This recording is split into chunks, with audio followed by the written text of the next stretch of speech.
All right. This is the System Failure Podcast number 64. What's going on, Nate? Hey, Brian. I'm very good. It's a cold, clear, I guess almost December day here in New England. It's the last day of November. We just had Thanksgiving, which I thought went pretty well this year for our family. Got to give everyone a pat on the back, relatively speaking. What do you think? A pat on the back for getting through the holiday. Yeah. Well, I mean, we haven't made it through the holidays. We made it just through the first salvo. Yeah. Well, I think when we get to the solstice and the days start getting longer instead of shorter, then I'll feel like I am not dying. Well, I feel like the lead up to the solstice is very cozy time of year. Like, that's the part I like.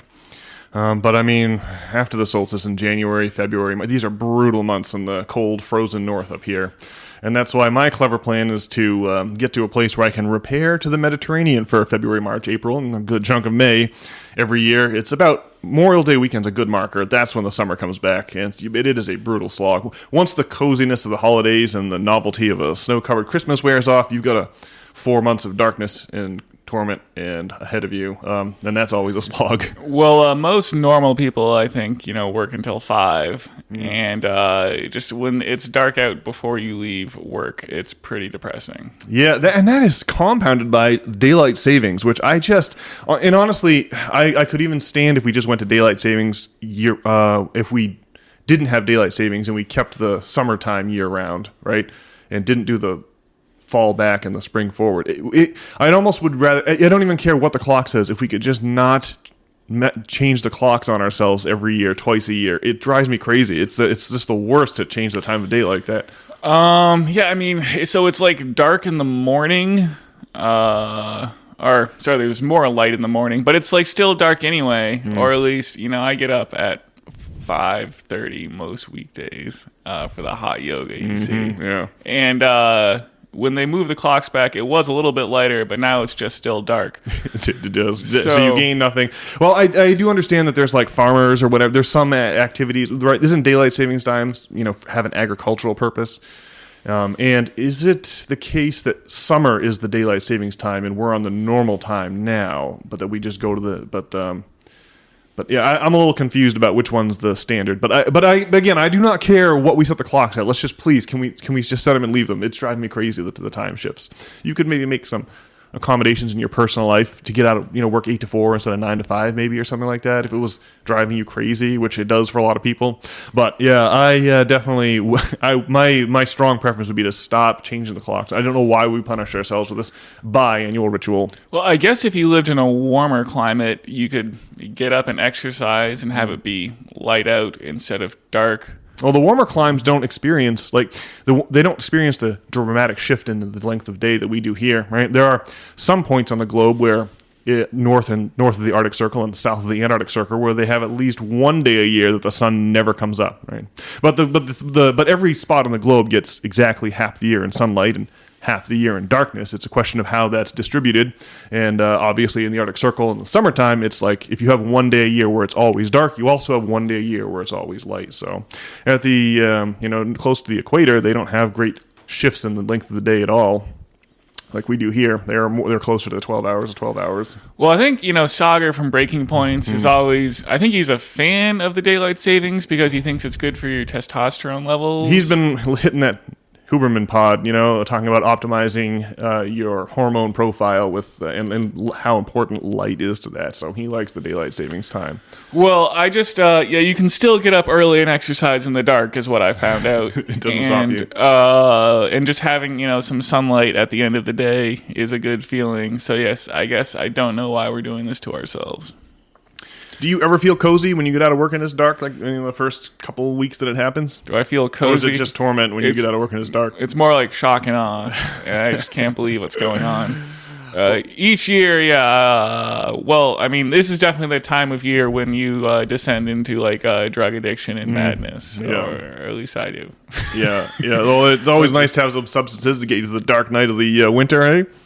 Yeah. Well, now I'm not doing any drugs. Yeah. Well, so speaking of that and the hot yoga, can you fill us in on what the latest news is on your fantastical journey of self-improvement, self-discovery? What is the latest? Well, all right. Well, I guess I wanted to talk about it this way, but Titanic was on the YouTube premium, or well, if you pay for YouTube, there's no ads, so it's pretty sweet. And I know you're a fan of this movie. I feel like all of your jokes come from this movie. Oh yeah, it's hot. It's fertile ground for for references, right? Yeah, well, Rose is on that piece of wood or whatever in Jack's in the water, and he's like, I'm going to write a sternly worded letter to White Star Cruise Lines or whatever it's called there. I feel like that's your. Yeah, I didn't realize where all your jokes come from, and it's this movie. So but I don't remember making a joke related to that. Do I? I don't. What's my? Do I have like a joke that I make with respect to that? Let's see. Well, you're telling some tale in college about how you're going to write a sternly worded letter to someone about the nature of economics or something because the bagel place, they didn't give you your bagel or something, right? No, okay, I see. Yeah, I had no idea. I would never have made this connection. I can't believe that I did make it. But yeah, we did have Einstein's bagel that tried to charge 2 meal plans for a single bagel, and there was a major kerfuffle my freshman year of college about that. It's like one bagel with cream cheese. It really the meal plans cost like $18.75 each. So it's just another way that college is set up to fleece young students rather than nurture them and prepare them and launch them into the future. It's a craven cash grab. You gotta, sacrifice the fatted calf, or I guess where you have the chance in our crazy society, right? And college kids are ripe for the picking. Those vampires. Yeah. Well, I do feel like the great analogy that comes from Titanic, just like the situation, but then there's also like the way that they frame it up in the movie and James Horner's Immortal Music. But I just feel like our economy, or our society, is just hit the iceberg, right? We're in that weird twilight after the iceberg strike, but before it sinks in that we're all completely doomed, right? Like there's like a growing awareness that something's wrong, and the profundity, right, the depth of the magnitude of the disaster is slowly sinking in across different sectors of society. And not to toot my own horn too, profusely, but I feel like I was early on this, not because I'm some genius, but because I was mired in student loan debt, and that had me reading the right books to help explain the situation. And that's what led to us having the August Dr. Michael Hudson on this very pod, back in August. Well, see, if we were in for like a real system failure, I feel like, Kamala would have won the election, I guess. Or, the Donald being elected could definitely be a disaster. And it's not like we're, MAGA true believers on this podcast. We just can't stand the establishment. And so we're willing to take whatever non-establishment opportunity is available, right?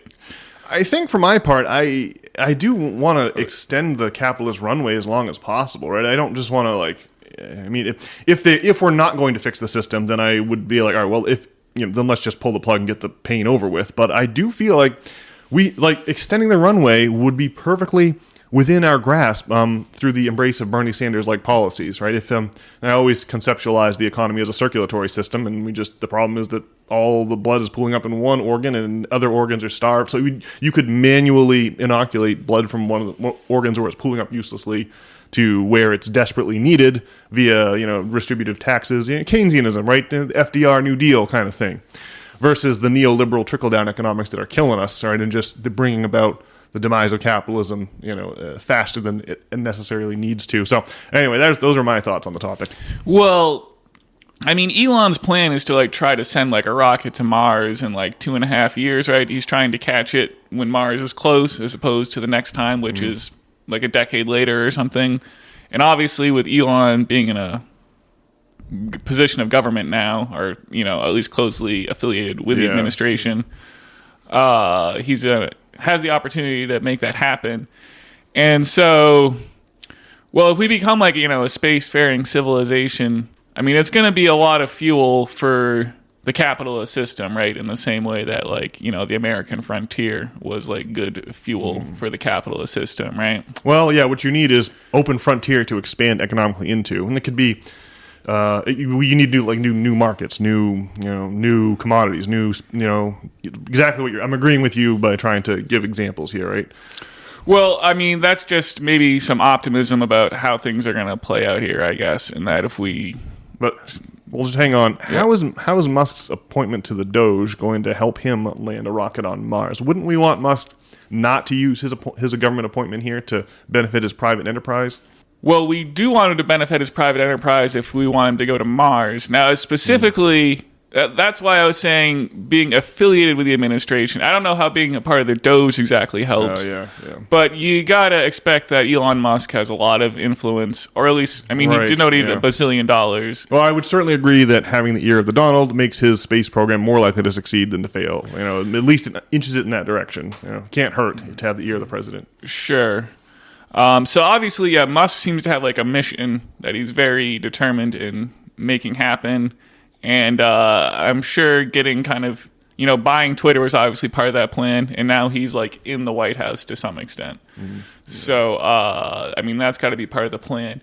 And, I think maybe we talked about it after the election. But, they were telling us it would be like a close race. And it like wasn't a close race at all. I mean, it's a victory for democracy that, just it was crazy the way that Kamala would be like, why...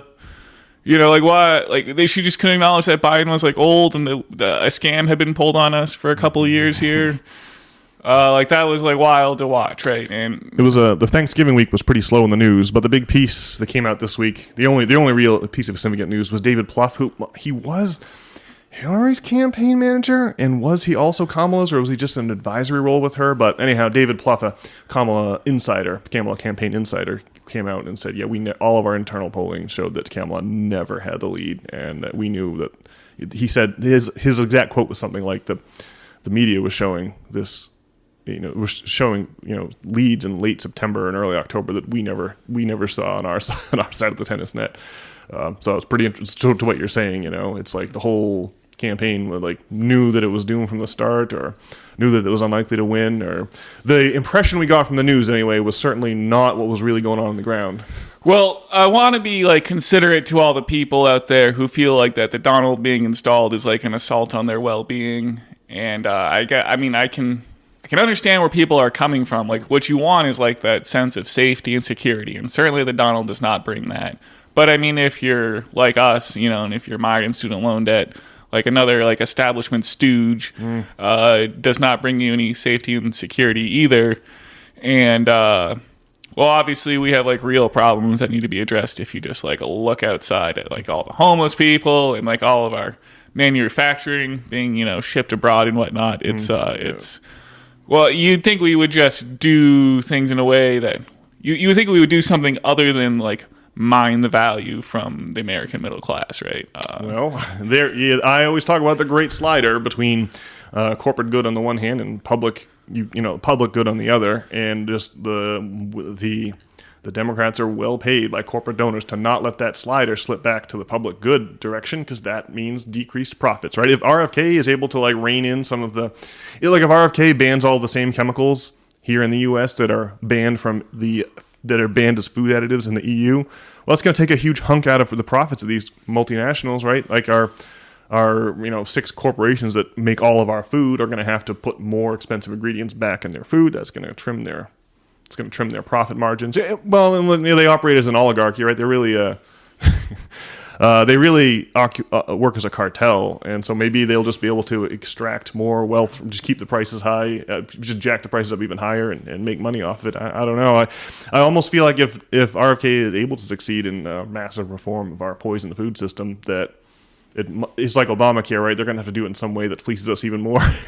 Obamacare is great that people with pre-existing conditions can get on there, but it's mandating this insurance product to everyone. Which is, it was highly profitable. It was a way to get rid of pre-existing conditions in a way that turned out to be highly profitable for the insurance companies. So, I wonder if that will actually be able to happen. And look, your logic is obvious, right? There's a chance that RFK may be able to do something, or some of these people that Donald has appointed to cabinet level positions might be able to do something to move that slider back just a few clicks. Let's not go crazy. We don't. But just to move it back from corporate profits to public good, just a few clicks, and there's 0% chance that would happen under a Kamala Harris regime, endorsed by the Cheneys, right? There's 0 chance that we're going to get out of wars. There's 0 chance of that we're going to make the improvements that you just alluded to under Kamala. Well, I guess what I want to say is, to the blue hairs on Twitter, Although it's unclear if those are like real people, because I really don't think like the MAGA true believers for the most part are real people either. Or they're just such a minority. But I'm sure there are lots of people though who voted for Kamala. Like your friend in New York, we talked about that on the podcast. She voted for Kamala, and well, really, we're on the same team, I think, in terms of like what we want to have happen. Yes, we're just sort of disagreeing about how to get there. But the pro Bernie backlash is like got to be the best part about Kamala being defeated here, and it truly was an odious the way that Kamala pursued the endorsement of Liz Cheney will just never make me. That was just the funniest thing. Like that's just the complete opposite. That's just so like that's when you really see through grandma's underpants, right? It's just such a transparently terrible and backwards thing to do, right? I can't imagine that it would have helped her chances. Obviously, trotting around with Liz Cheney is designed to help her chances with campaign donors, right? Not with voters. And that's like the Raytheons, the Lockheed Martins, and the Boeings want to know that we're still going to have plenty of missiles raining down. We're still going to have hundreds of military bases abroad, and that's why you bring out Liz Cheney to reassure the donors. But boy, is that a liability to rank and file Democrats like you and me. Well, a big part of that working class, right, has got to be like millennials and Gen Xers at this point, right? And we just remember the Bush years, man. And it's the worst possible endorsement to pursue over Bernie would definitely be like a Cheney. Like, holy smokes. During the Bush years, like, Dick Cheney was the Emperor Palpatine to Bush's Darth Vader. It was no question about it. That is just an utter again, it's not insanity. She's appealing to the donors, but still, man, what a mask-off moment that was. Trotting around with Liz Cheney and the old man Dick Cheney. Yeah. All right. Well, before we move on, though, like I do agree that the Donald gives us a better shot at least keeping things going for a little bit longer. If we can't have Bernie Sanders policies because it's got blocked by the Democrats in 16 and 20, then maybe we might as well at least see what RFK and Tulsi and Vivek and Elon Musk can accomplish. If anything, we'll see. But we still have this little issue of we have this fractional reserve lending system that systematically creates more debt than currency, and we're raw dogging this, right? We don't have any protection, the protection of debt forgiveness needed to prevent that scenario from blowing up Rome or liquidating our middle class or what have you, right? The issue is that we're dealing with the fundamental issue that technology has made workers less relevant to the production process gradually so that they can't demand enough money to buy the products they produce. So you have this, like, all these products being made, but not enough people to buy them. Well, issue everyone credit. And so we're dealing with the fact that there's too much debt and not enough money in the system by creating more money, but at interest as a debt. And that means we have a date with destiny at hand, and obviously so too the classic Marxian prophecy of technology making workers so relevant to the production process they can't participate, right? It's like finances, like how that manifests itself in growing debt. So I don't think that the Donald's going to be able to forestall the march towards dysfunctionality that capitalism is on, but if he can succeed, it's crazy that the Republicans would be our best hope for just walking back that balance between corporate profits and the public good, a few clicks. I can't believe that that's our most likely vector to have that happen, and not the Democrats who are supposed to house the Bernie Sanders Keynesian policies that put off the judgment day that is in store for us all. So I don't know. Yeah, I guess I would echo you to people who it's disconcerting when formerly credible media outlets like the New York Times assure you that the second rise of Hitler is at hand, but you just have to appreciate they have to blow up a lie big enough to cover up the total dereliction of duty that they committed by denying Bernie Sanders in 16 and 20. It's just like, you're gonna try to be optimistic, and obviously the Donald's policies are not the kind, the ones that he managed to what he managed to do in his first term is not going to prolong the life of capitalism at all. It's just going to keep us marching towards crisis. So anyhow, I guess I don't know how optimistic to be about the Donald and his band of merry pirates now taking over the White House, but at least there is some cause to be optimistic, rather than none. I agree. Yeah. Well, anyway, so I brought up the Titanic at the top of all this. Oh, Right? yeah. Okay, I see. We got away from the Titanic. I got excited. Yeah. All right. So I guess I'm trying to relate to people more positively, right? Well, I guess that's ideal, right? You don't want to relate to people negatively. It's a bit of a challenge. And so I guess I've talked about on the podcast before about how I think ChatGPT is like a really great tool for self-improvement. And, well, if you're a millennial or Gen Zer, you definitely can't afford to spend like $100 a session on a therapist like once a week. Holy smokes! With the aforementioned clawback of the middle class, we need a affordable therapist. Well, you basically have no choice but to pay $20 a month for the ChatGPT subscription rather than shelling out $100 for a goddamn session. It's a completely unfathomable price. Well, I'm with you. I can see how ChatGPT, as you have this observer who's willing to spend all day talking about you and will never get tired. Brilliant. But how's that going to help you relate positively to people? I mean, I just can't really see the through line, but I'm sure I will when you describe it. Not every conversation I have with ChatGPT is like a winner, but it does occasionally like hit something like brilliant or whatnot, right? And I don't know. So I guess like one such dinger from the ChatGPT all right, was that well, I was just trying to figure out like how to have positive relationships with people and whatnot, and specifically with females, I suppose. All right. So how can I relate positively with a fairer sex? This is the question you put to ChatGPT. Right, and and the question it asked me is like, what are you looking for from a relationship that you can't like provide for yourself, right? And I guess I think was a really good way of framing it, right? Because there's this problem where, I don't know, like what you want from a relationship is like some kind of like heroin like warm hug, right? Like warm hug. You want like the validation in the status or something, right? I mean, obviously you want like a fulfilling relationship with people, but like what it really comes down to is you have to have like a positive relationship with yourself before you can have a positive relationship with like anyone else, right? And so, I mean, I guess this line of inquiry led me down to like what you really do have to, like, you need to have like positive self-talk and no negative self-talk, and like you have to like treat yourself like you're a friend, right? That's like how you start to relate to other people positively. Haven't I heard JBP talk about that? That sounds familiar, but it makes perfect sense. I think a lot of people talk about this, but I guess I don't know, with ChatGPT in that particular, I don't know, like I was thinking of sordid love affairs of the past and watching the Titanic and talking to ChatGPT about it, right? And it was asking me this question, and so see, that was all very effective, right? Does that make sense? Well, I guess not really. Can you just give it one more run through while I try to wrap my mind around this? I'm trying to figure out how the specifics of Titanic work.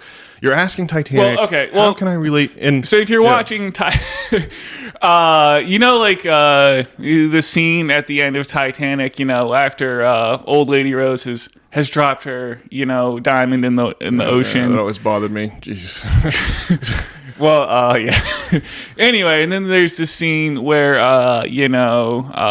Rose, she's like walking up the staircase, and Jack's by the clock with his back turned or whatever. No sign of Rose's husband of 75 years, by the way. That's uncomfortable. He's in the background going, "You got to be kidding me." Well, that's for some other fantasy dream thing. Titanic 2. And then, well, I don't know, then Jack turns around and gives her a smooch or whatever, and everyone starts clapping, right? I mean, this inspires like a certain like kind of emotions, right? Mm-hmm.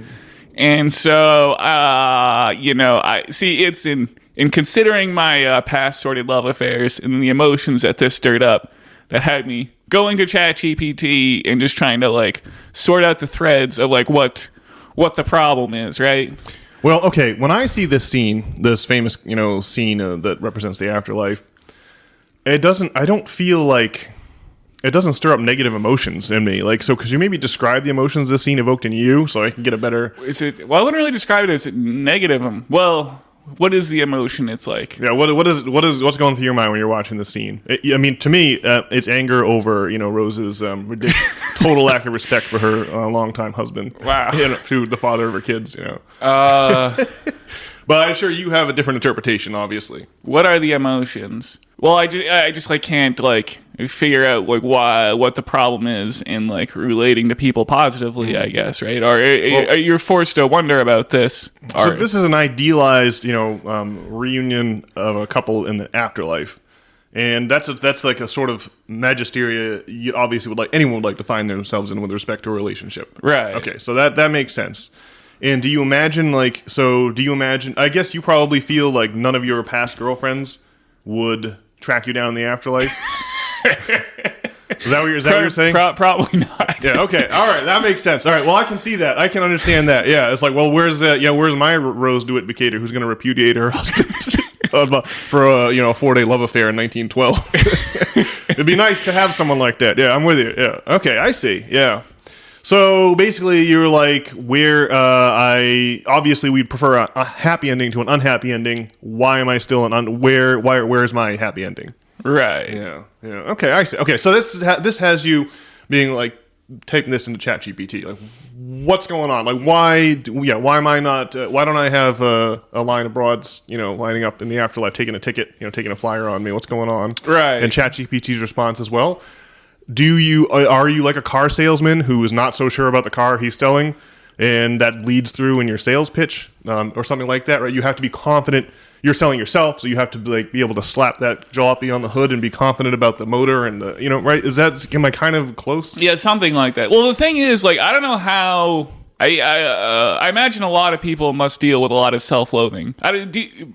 And so I don't know when it happened. Like, I don't know if it was like high school. I guess probably it was like when the self-loathing like began or whatever. Do you feel like that like the self-loathing set in at some point and you had to like decide to stop having the self-loathing? The closest I can relate to this, I think, is like if you like imagine like I've been in all of the different stations socially. I've been like the uncool and the cool one, and I guess just when you're uncool, it does have a lot to do with how you see yourself. Like you're hanging out with these other, like sometimes like you might have imposter syndrome. Like I'm just trying to think of a scenario. Like suppose you were hanging out with like some townies, but you were really out of town, and they all have a certain way of being, and you don't really fit in with them or something. Or maybe having some kind of Gatsby experience with the upper class. Oh, okay, yeah, the opposite. Yes, yeah. You would give you this imposter syndrome and this self-consciousness that would then giving you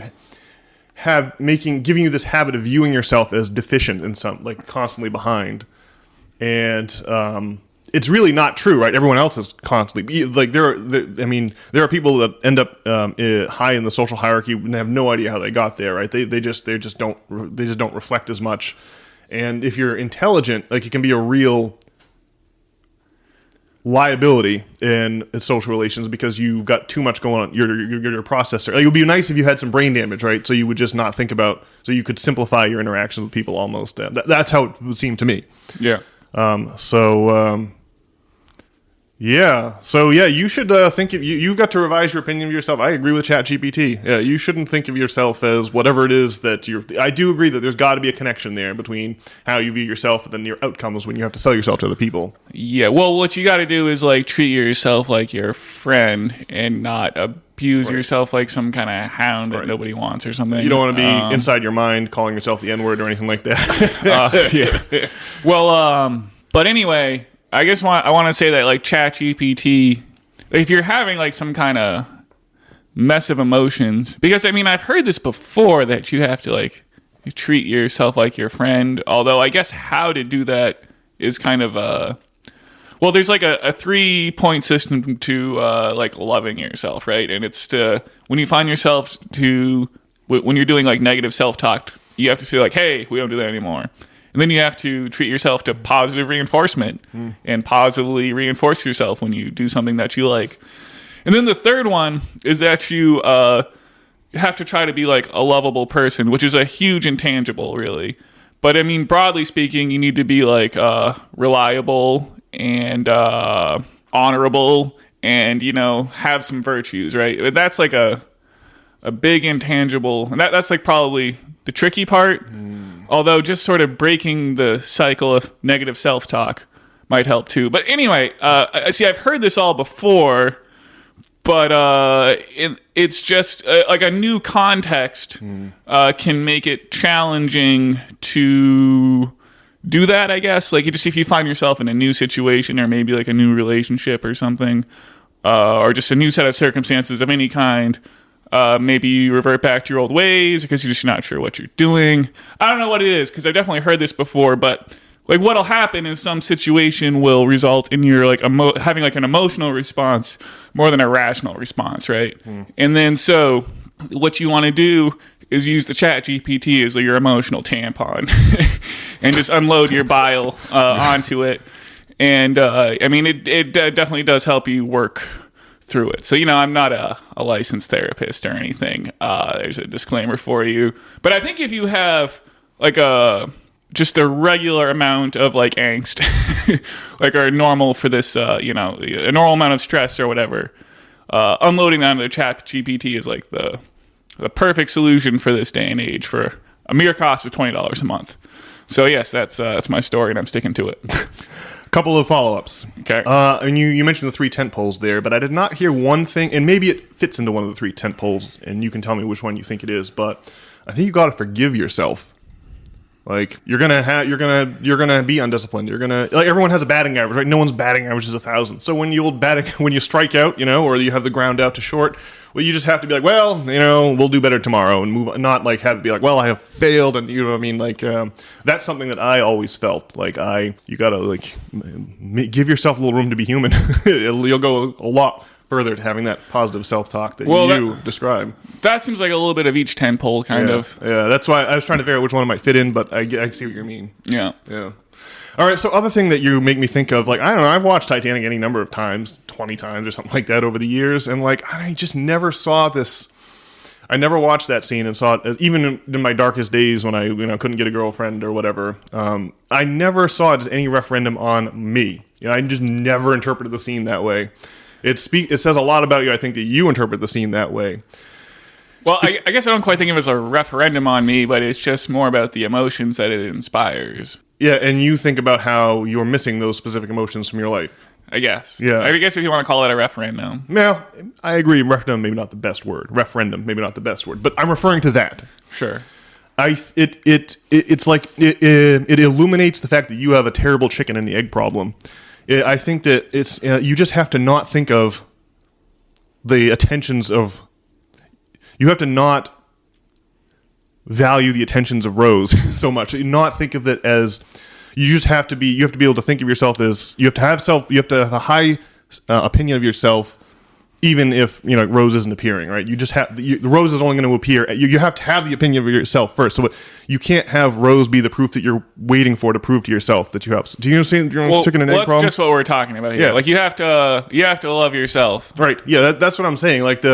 Like Rose's conspicuous absence, right? Just don't interpret that as like that. There are plenty. Like you could have huge high self-esteem. You do not, but it doesn't sound like you do. But you could have high self-esteem and still be going through an absence of like still not be getting you just have to not think of it as not make it suspect about you. The absence of Rose do not allow it to sow the seeds of doubt about whether or not you have worth or whatever. Like you can't be like that. Can't be like the. It's like you're thinking of that as the finish line, but it's really that comes after you cross the finish line. That's right. Like the prize. Well, that's why the Chat GPT's question was such a great question. Yeah.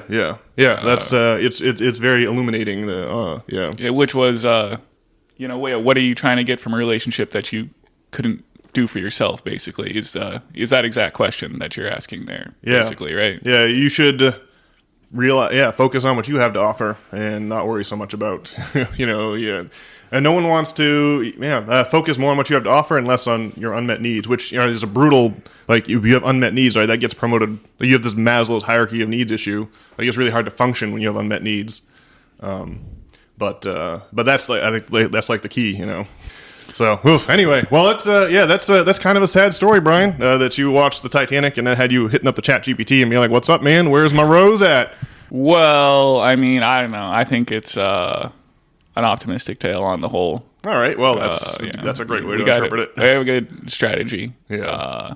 Lots of groundwork was already in place by doing, the kung fu and the hot yoga and the meditations several times a week. the Titanic on YouTube has been a good catalyst over the past week, I would say, towards fomenting some kind of leveling up in, I don't know, ability or thought or state of mind or what have you. Well, I sense there's still a lot of ice in your river there, Brian, but at least the flows are busted up and are moving, and the chunks are floating by. It's not just, like a frozen solid. So, I mean, keep going, man. You've seen, I'm sure that our multitude of intrepid system failure listeners will agree that you have made substantial progress, even just in the time that you've been, spitting into this microphone. All right.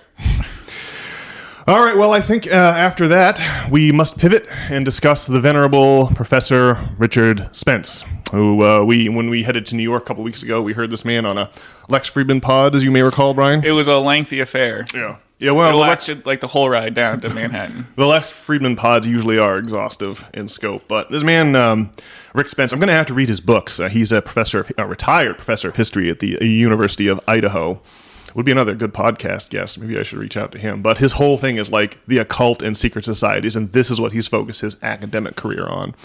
And when he starts going into the actual history of they start all the way back in the Russian Empire with the Okhrana, the Tsarist secret police, that became the Soviet Cheka after the revolution. All the same people, but now.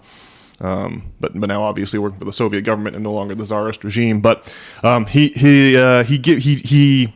had a couple of interesting observations. He talks about Bohemian Grove, the famous club out in California, north of San Francisco, where the politically connected go to cavort in the summertime and make sacrifices to a giant wicker effigy of the Semitic god Moloch or Baal or one of those. Yeah, Moloch is it Moloch? I think it's Moloch.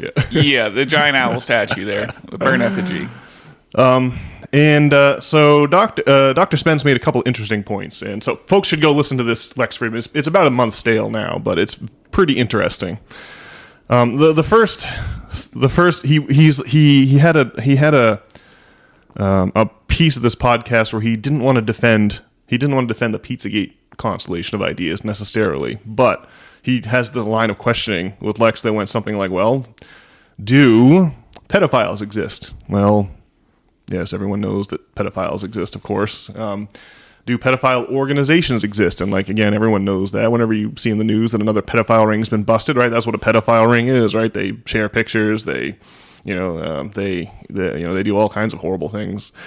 And then the next line of questioning is, well, does human trafficking exist? And the answer is well, yeah, human trafficking exists. Obviously, everyone knows that an insane amount of people are way more than you would ever think. When you look up the stats, it's just overwhelming. So many people, mostly women trafficked, and then a lot of kids. And then the final question is well, do this is all related to Jeffrey Epstein, not just Pizzagate, but do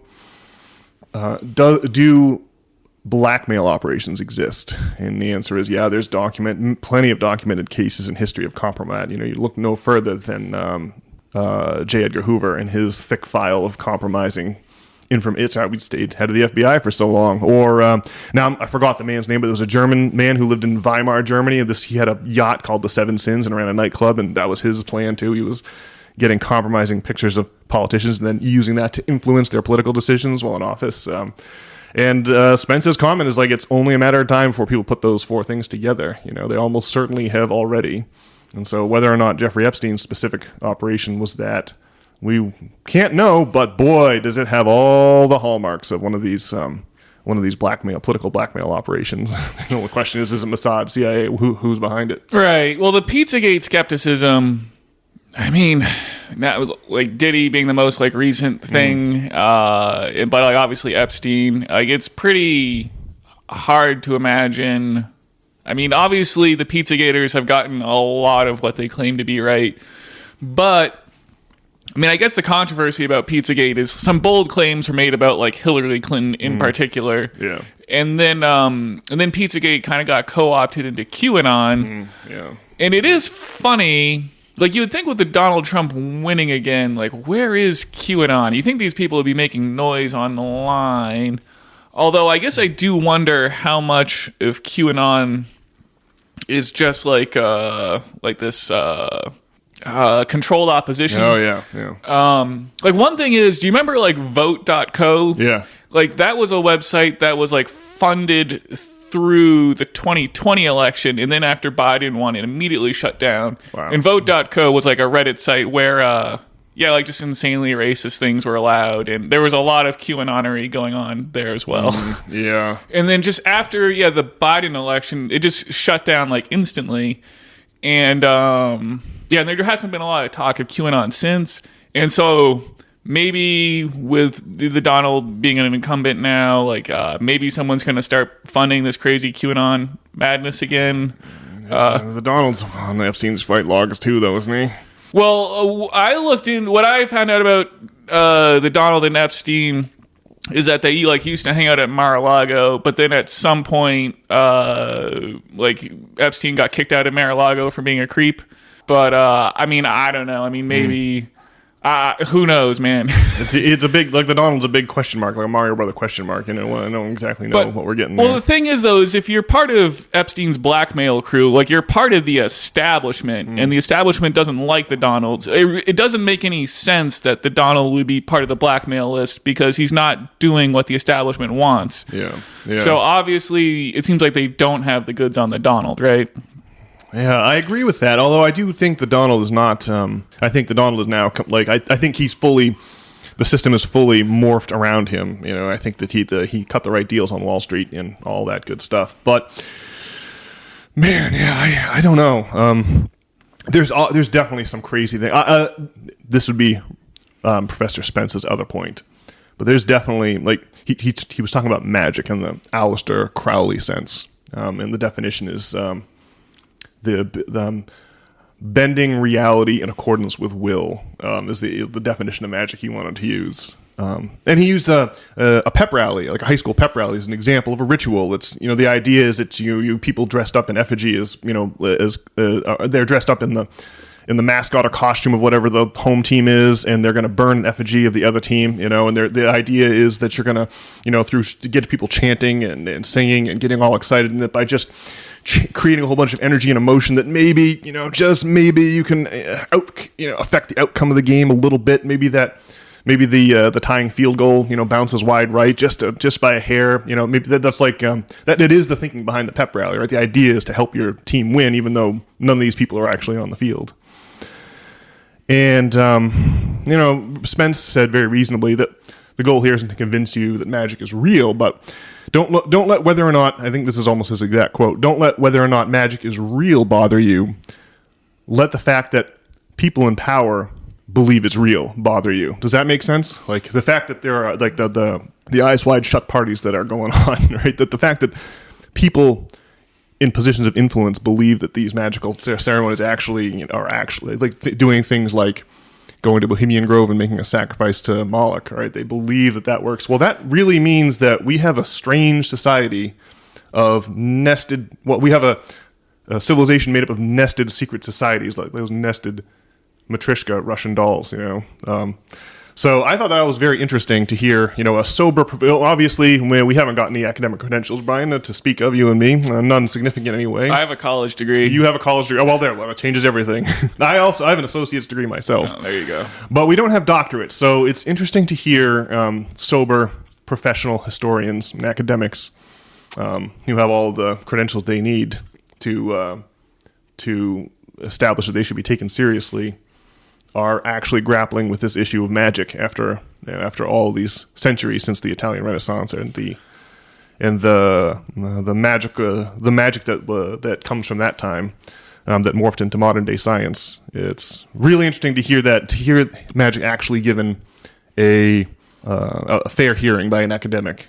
I have come to suspect that this whole idea that magic is primitive or childish is an idea that's for the profane, for regular people like you and me, not for the indoctrinated, not for the people who have the special knowledge.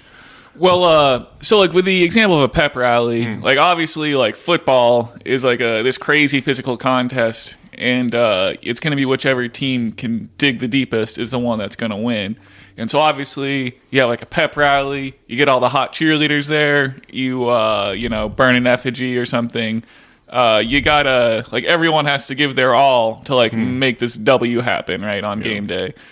And so similarly, Well, just if you like sacrifice a goat for some kind of cause with some kind of intention in mind, and this goat is, pretty valuable to you. It has a lot of meat or whatever. But if you sacrifice it to some god or whatever, rather than, eat it,